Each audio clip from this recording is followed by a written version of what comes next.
So tonight, will be the longest night, and the solstice falls in the middle of that night for you all, very early in the morning for me here in Vermont.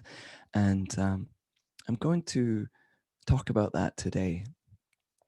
And I've got a beautiful reading for us, but one that I'm going to sing in song. I'm sure you probably came across Robert Frost's Stopping by a Wood when you were at high school. I didn't because I grew up in Scotland, but it is something that many people um, talk to me about. I was just reading your chat. Yes, I don't know why Zoom turns me down. I can actually change. I've just changed my audio settings so that Zoom will not turn me down again. I don't know why it does that. Um, but let's get back to our reading of Stopping by a Wood.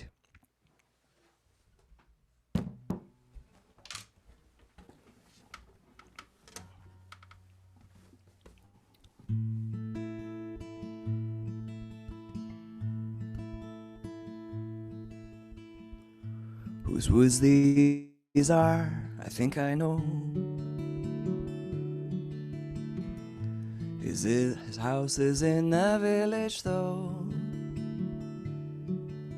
He will not see me stopping here to watch his woods fill up with snow. My little horse must think it queer to stop without a farmhouse near, between the woods and frozen lake on the darkest evening of the year. He gives his harness bells a shake to ask if there is some mistake. The only other sound's the sweep of easy wind on downy flake.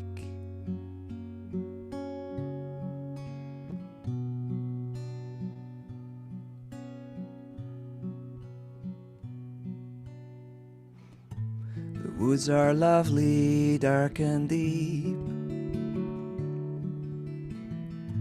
but I have promises to keep,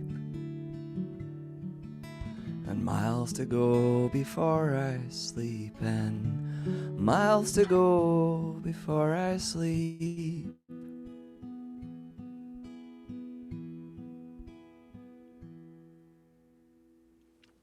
Hidden in this beautiful New England poem are the same chords that I play for Be Still and Know That I Am God. And I always think about that. It's in the part of the poem where I sing, the only other sound's the sweep of easy wind on downy flake.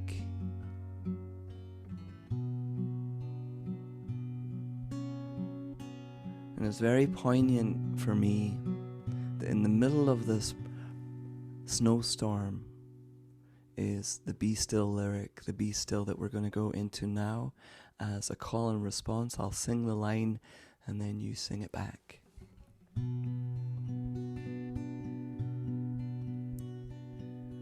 Be still and know that I am God.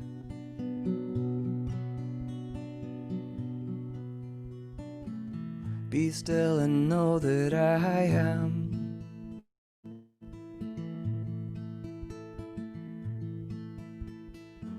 Be still and know that I.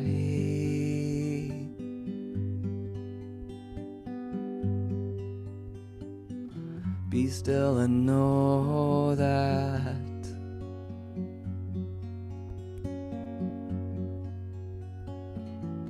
Be still and know.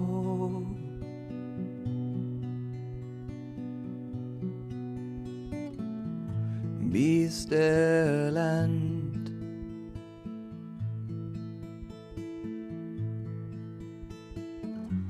be still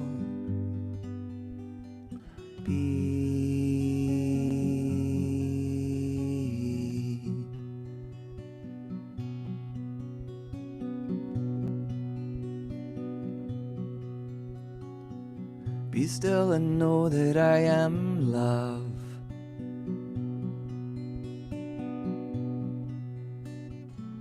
Be still and know that I am.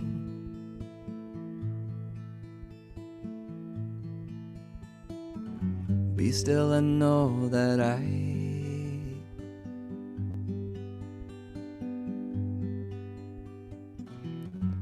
Be still and know that.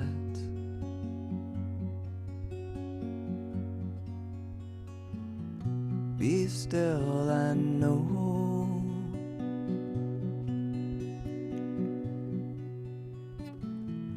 Be still and.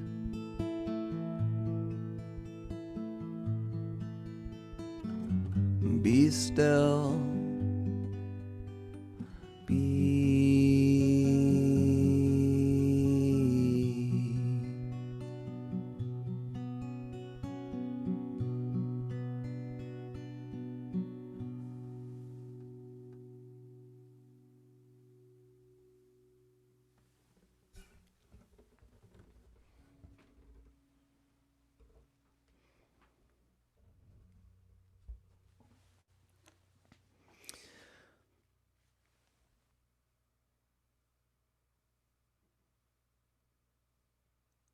This is the King James Version of the Bible. In the beginning was the Word, and the Word was with God, and the Word was God. The same was in the beginning with God. All things were made by him, and without him was not anything made that was made. In him was life, and the life was the light of men. And the light shineth in the darkness, and the darkness comprehended it not.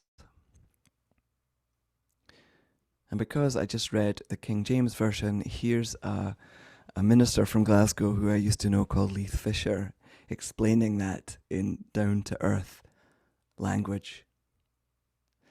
In the beginning before everything, the beginning before anything, in the beginning was the word Logos.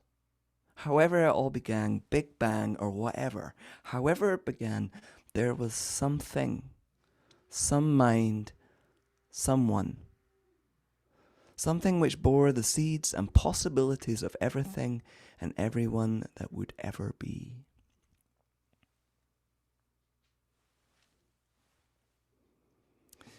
And solstice is a time of that sacred inner void, of going back to that holy darkness, now, here in 2020. There's a beautiful poem that was set to music. I think I've got this for you. It's the words of Galileo. Though my soul may set in darkness, it will rise in perfect light. I have loved the stars too fondly to be fearful of the night. Fearful of the night. Though my soul may set in darkness, it will rise in perfect light.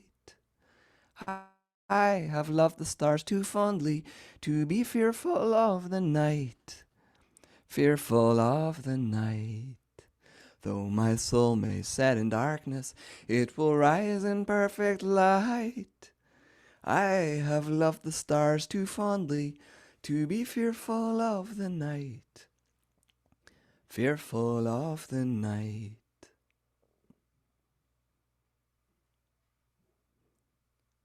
Dr. Rachel Naomi Raymond said, she's a Jewish doctor and wise woman, and she said, in the beginning there was only the holy darkness, the Ein Sof, the source of life. And then in the course of history, at a moment in time, this world of 1,000 things emerged from the heart of the holy darkness as a great ray of light.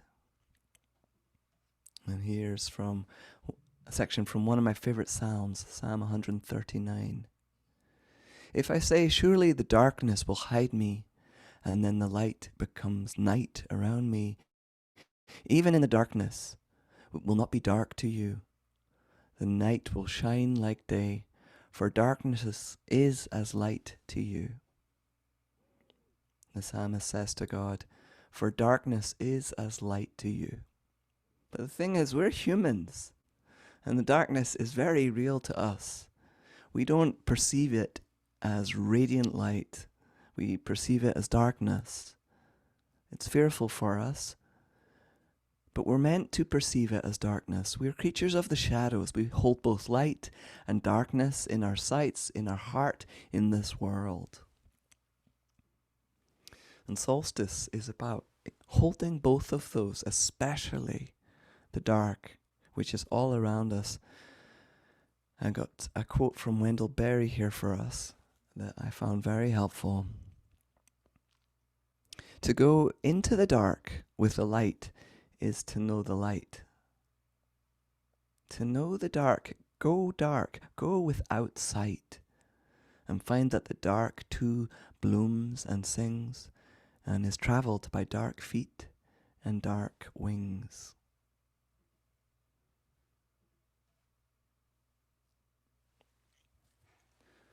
So this day of solstice, today and tomorrow, that fleeting moment, is the point that we are furthest away from the sun. It's our longest night. Now, it's important that we remember solstice is not about light defeating dark. Yes, it's about holding the promise of the returning sun, for sure. It's the gift of Creator that we're not left in perpetual winter, and that even though the months will get colder, the light is beginning to return and coming invisibly closer to us. And then one day mysteriously, we'll walk into the spring. A solstice, I think, has something really important to teach Christianity and Advent, the time of waiting. The church decided when all the holy days would be. Perhaps not Easter because of Passover, but a lot of speculation is that the church just decided to put the birth in the pagan time of solstice. Why? Well, let's explore that.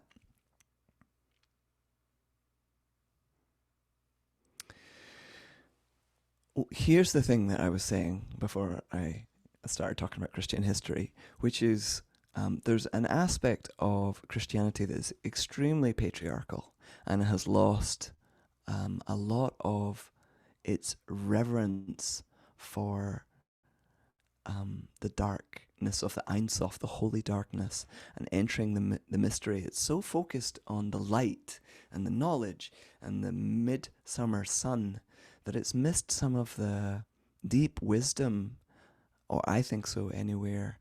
There's not all that many teachings about the nighttime and the grief, the things that we don't know, the limits of our understanding. The Christian mystics talk about this, but mainstream Christianity tends to focus very much on the light. And our spiritual life is full of stumbling around in the dark. Now, we use scripture and the life of the saints to guide us as maps, but we spend a lot of time not knowing what God is or exactly how to be God's adult child. We see all the things that God has created, but God herself remains hidden in the darkness, in the unknowing. It's my own personal belief that we get closer to the heartbeat of God in the dark, in the winter, the holy darkness. A woman I once met who had extreme hearing loss told me that blindness cuts you off from things, but hearing loss cuts you off from people. And she talked to me about how difficult it was for her to feel people becoming more disconnected. And I think this is part of why a lot of the spiritual tradition talks about listening into the darkness or feeling our way in and not relying on what we already know and can see. Anne Lamott, the very wonderful and humorous modern day writer, says the opposite of faith is not doubt, it's certainty. And certainty is missing the point entirely, she says. Faith includes noticing the mess, the emptiness, the discomfort, and letting it be there until some light returns. Faith also is about reaching deeply within. I love that. The opposite of faith is not doubt, but certainty. And it's a mystery. It is a mystery, so let's sing about that. That's my answer to everything, isn't it? Is when there's a mystery, let's sing. This is written by my friends, Richard and Tricia.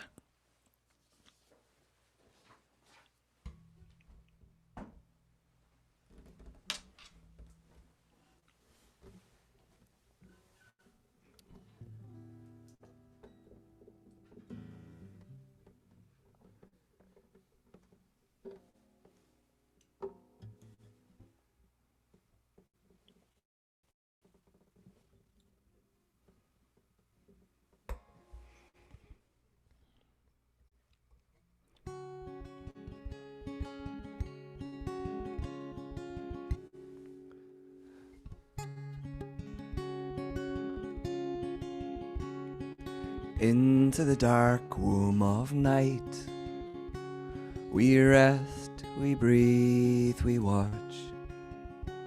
The mystery draws us inward as we wait for the light to return. Into the winter of earth, the seeds have fallen away. The roots in the ground reclaim their life, retreating to rest in the soil. Into the dark womb of night, we rest, we breathe, we watch. The mystery draws us inward as we wait for the light to return. Into the winter of earth, the seeds have fallen away. The roots in the ground reclaim their life, retreating to rest in the soil. Into the dark womb of night, we rest, we breathe, we watch. We rest, we breathe, we watch. We rest, we breathe, we watch.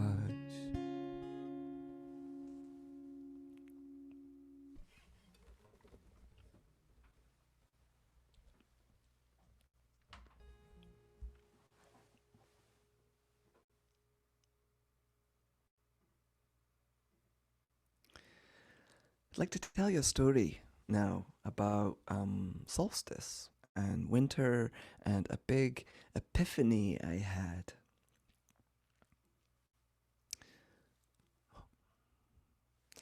So back in 2009, so 11 years ago, I had my first New England winter. I'd come over from Scotland to apprentice with a boat building minister in Maine. And here we are in Maine, and it's beginning to get colder and colder. And one of the things that we did was boarded up the house and got it ready for winter and made sure that all the pipes and everything were covered. And I remember we cut down cedar boughs and we placed them all around the house, especially over where there was the windows in the basement. And everything started to get colder and to freeze. And friends of mine were driving their car and they hit ice and they crashed into a snowplow. And I remember thinking, oh, this is going to be awful. And everybody told me that I needed to learn how to cope with the New England winter. So in Scotland, the climate is much more like the Pacific Northwest. It's very windy and wet, and it freezes, but it very rarely drops as cold as it did in Maine. So the reason I was in Maine was because I was having a dark night of my soul. I was struggling. I'd left the Abbey a year before, and much of who I was had fallen and crumbled away. My marriage, my home, my job, my income, all the things that we construct around ourselves as humans. It'd been a very painful and difficult year for me. But throughout that time, my faith was shone out like a beacon. God was with me. I heard her everywhere in my thoughts, my ideas, and I managed to get through that hard time. And then I started again in Maine. So this is where the story picks up. And I started to feel better. I started to learn carpentry and to be of service again. I started a new relationship with Lyndon, who I'm now married to. And as I began to feel a bit better, um, that beacon of light in my faith dried up. And I started wondering if I had just made it all up. What if that compassionate presence that I felt and heard all around me in my year of grief was just something that I made up to cope? And I ended up having a very difficult, doubting, painful experience right here as winter set in all around me. My big spiritual question was, what if all the things that went wrong in my life held no purpose, did not, what if there was no promise of renewal, resurrection? What if all the cruelty and brokenness in the world just was, and God was not a God that looked upon it, but a cold, abstract force? But then, a snowstorm came. And it snowed and snowed, snow on snow on snow, and it piled up. And I was all alone in this basement of a house, an empty house, watching the lake freeze and the snow pile up.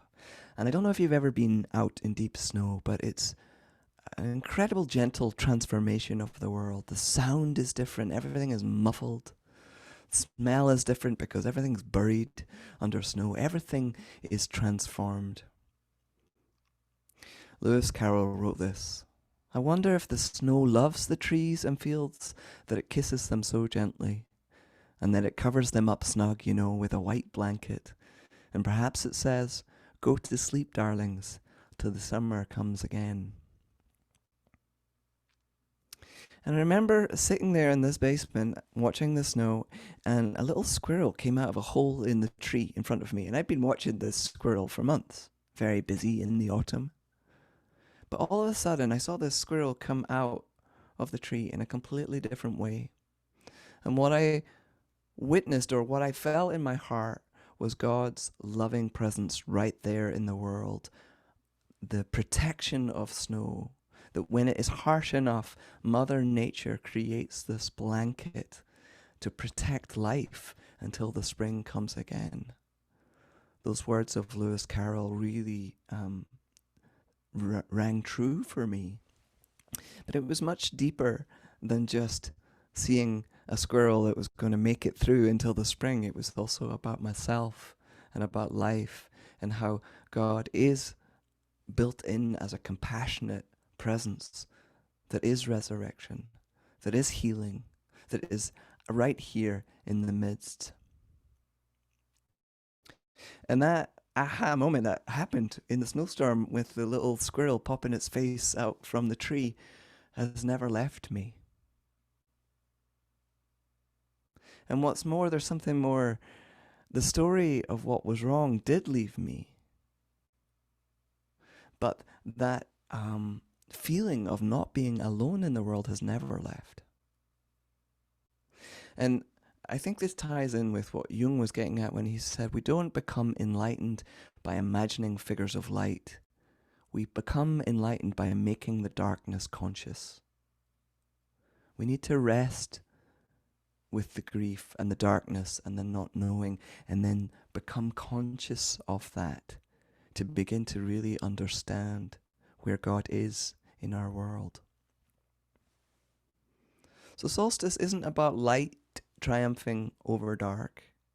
It's about holding both as sacred. And also, it's about understanding that light needs the dark matter of the world if it's to shine and reveal anything. And we need the dark matter of our bodies and souls if we are to be fully human, which is what the Christian path is all about. I often look at newborn babies. Right? I've never had a child of my own, so I'm quite fascinated by the fact that humans give birth and the next generation arrives. It's an absolute miracle. So, but I find myself looking at newborn babies, and they seem to spend a lot of time being bewildered and in pain. And I often wonder what it is like for light to wake up in a human body. It must be so weird and constricted. But over the years and decades, we get so used to our human condition that we forget the light of our souls. And we forget that these human suits are made up of Mother Earth herself, silently on loan to us until we don't need our human suit anymore. For 600 billion breaths, that's potential for a lot of prayers right there. And solstice is a fleeting moment, of which, if we're lucky, we'll only get 80.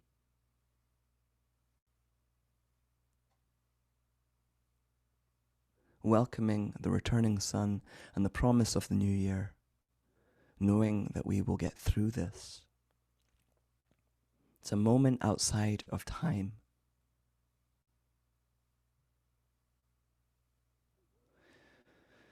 So I ask us in this precious, precious moment to honor the darkness as holy and not just wait for the spring, not just put ourselves down and look at the Christ light, but to realize the Christ light was born into human form, the dark, fertile soul of the human experience that's right here and all around us.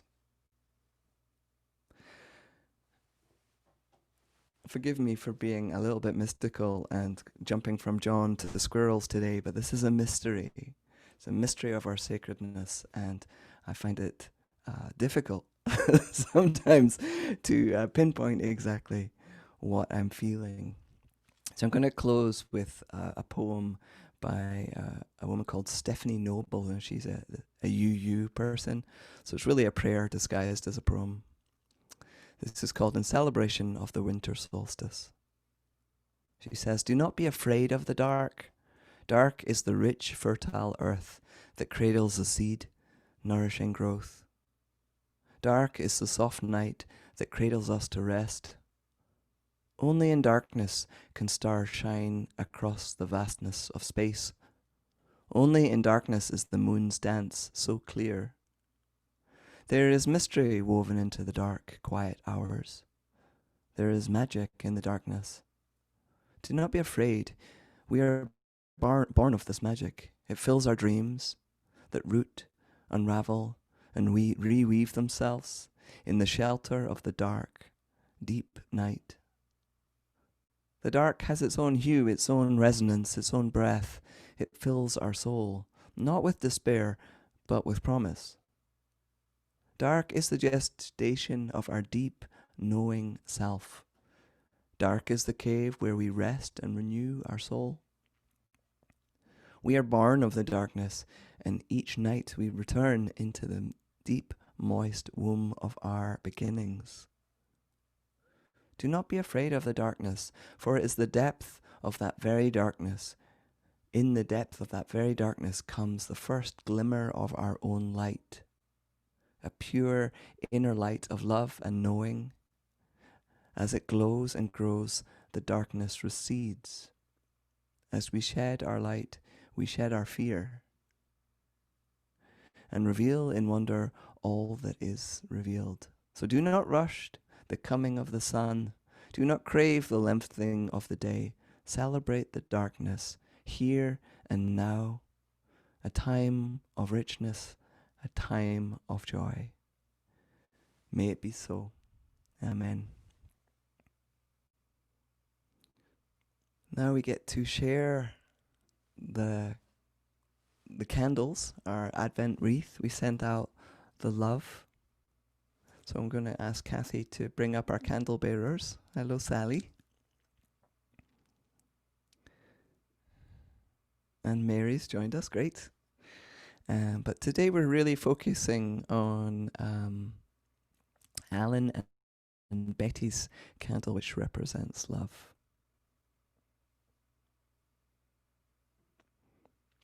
So a beautiful spiritual practice that I learned that is as we blow out the candles or extinguish them, we place that light into our heart and then we breathe that out and bless the world with the love of the candle.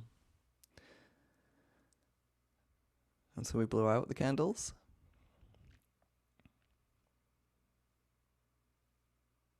And share their light with the world. Dear ones, I invite you to Christmas Eve. We will have at 11 o'clock my time, which is not 11 o'clock your time, a special service of carols and readings and a time to celebrate. So, and we'll have our virtual Advent wreath as well. We'll light all the candles and we'll have one more. Jane will join us for one more. So please join us for that. I am going to go now, but let's ring the church bell first. May the blessing of God rest upon you, and Christ's peace abide with you, and the Spirit illuminate your heart, now and forevermore. Be well, dear ones. Please stay for coffee time. Thank you, Simon.